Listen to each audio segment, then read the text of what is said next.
ઉમરવાડા ખાતે રહેતા અને અગાઉ ડ્રગ્સ કેસમાં પકડાયેલા ખલીલ ઉર્ફ ઘોડાની 7.400 ગ્રામ એમડી ડ્રગ્સ સાથે સલાબતપુરા પોલીસે ધરપકડ કરી હતી। પિતા પુત્ર સાથે મળીને એમડી ડ્રગ્સનું વેચાણ કરતા હતા। પિતાની ધરપકડ બાદ પુત્ર ફરાર થયો છે। ખલીલ ઉર્ફ ઘોડા વર્ષો પહેલા ફૂડનો વેપાર કરતા ડ્રગ્સના રવાડે ચડીને પેડલર બન્યો હતો। ઉમરવાડા બેઠી કોલોનીમાં ડ્રગ પેડલર ખલીલ ઉર્ફે ઘોડાને સલાબતપુરા પોલીસે 80,000 રૂપિયાની કિંમતના 7.400 ગ્રામ એમડી ડ્રગ્સ સાથે ઝડપી પાડ્યો છે। પિતાને આ વેચાણ કરવા માટે તેનો પુત્ર તૌસીફ ઉર્ફે સોનુ જે ડ્રગ્સ લાવી આપતો હોવાનું પોલીસ તપાસમાં બહાર આવ્યું છે।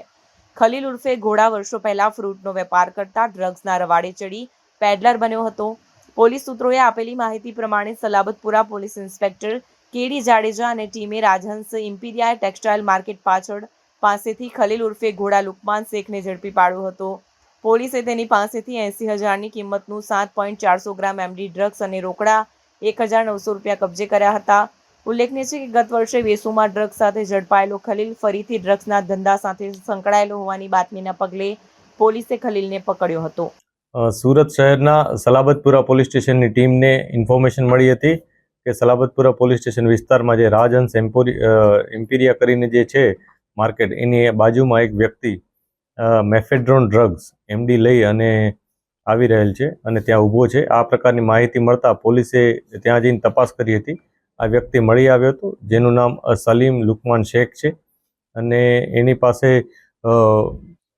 પાસે 7.4 ગ્રામ એમડી મળી આવેલ હતું, જેની કુલ કિંમત 74,000 રૂપિયા થાય છે। આ ઉપરાંત એના પાસે મોબાઈલ અને રોકડ રકમ મળી હતી। કુલ 80,900નો મુદ્દામાલ પોલીસે જપ્ત કરેલ છે।